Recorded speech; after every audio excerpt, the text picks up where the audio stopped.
اعوذ باللہ من الشیطان الرجیم بسم اللہ الرحمن الرحیم۔ سورہ آل عمران آیت نمبر 30 اور 31 کی تلاوت کر رہی ہوں۔ یوم تجد کل نفس ما عملت من خیر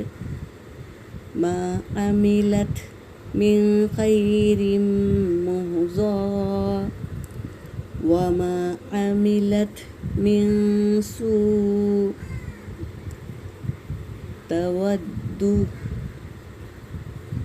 تود لو أن بينها وبينه أمدا بعيدا ويحذركم الله نفسه والله رؤوف بالعباد قل إن كنتم تحبون الله فاتبعوني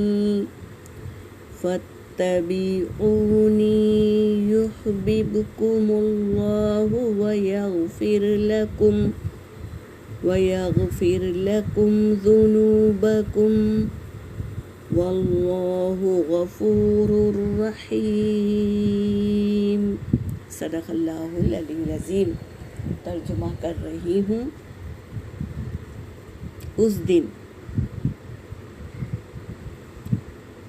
دن تجدو تم کو دیا جائے گا، کل نفس ہر ایک نفس کو دیا جائے گا اس دن، ما عملت، ماں کا مطلب ہے جو، عملت جو اس نے کمایا، من خیرن نیکی میں سے، محضرا کا مطلب ہے سامنے لا کر دکھا دے گا، حاضر کر دے گا۔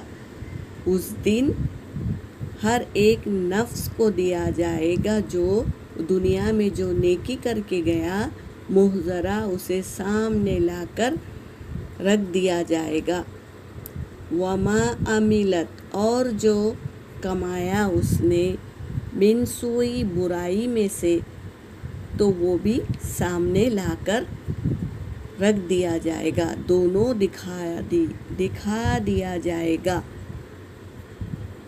تودلو تو وہ چاہے گا، وہ بندہ چاہے گا، انا یہ کہ بینہا اس کے درمیان، یعنی اس برائی کے درمیان، و بینہو اور اس شخص کے درمیان، امدم بعید دوری ہو جائے، یعنی وہ چاہے گا نہیں کہ اس کی برائی سامنے آئے، وہ برائی سے دور ہونا چاہے گا۔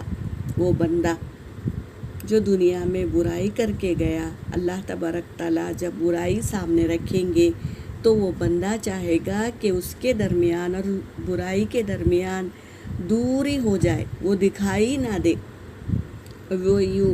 وَيُحَذِّرُكُمُ اللَّهُ اور وہ ڈراتا ہے تمہیں اللہ، نفسہ اپنی ذات سے اللہ تبارک تعالیٰ ڈراتے ہیں، واللہ اور اللہ، رؤوف شفیق بالعباد بندے کے ساتھ۔ دوسری آیت ہے، قل اللہ تبارک تعالیٰ اپنے نبی سے کہہ رہے ہیں، کہہ دیجئے، ان کنتم اگر ہو تم تحبون اللہ تم محبت کرتے ہو اللہ سے، اگر تم محبت کرتے ہو اللہ سے، فاتبعونی میری اتباع کرو، یحببکم اللہ وہ محبت کرے گا تم سے اللہ۔ جو نبی سے محبت کرتا ہے اللہ اس سے محبت کرتے ہیں، وَيَغْفِرْ لَكُمْ اور بخش دے گا تمہیں، ذُنُوبَكُمْ تمہارے گناہوں کو بخش دے گا، واللہ اور اللہ غفور الرحیم بہت بخشنے والا اور رحم کرنے والا ہے۔ جو نبی کی اتباع نہیں کرے گا تو اللہ بھی اس کی نہیں سنے گا۔ جو نبی کی اتباع کرے گا اللہ اس سے محبت کرے گا اور بخش دے گا ان کے گناہوں کو، اور اللہ خوب بخشنے والا اور رحم کرنے والا ہے۔ یہاں پر میری آیت ہو گئی۔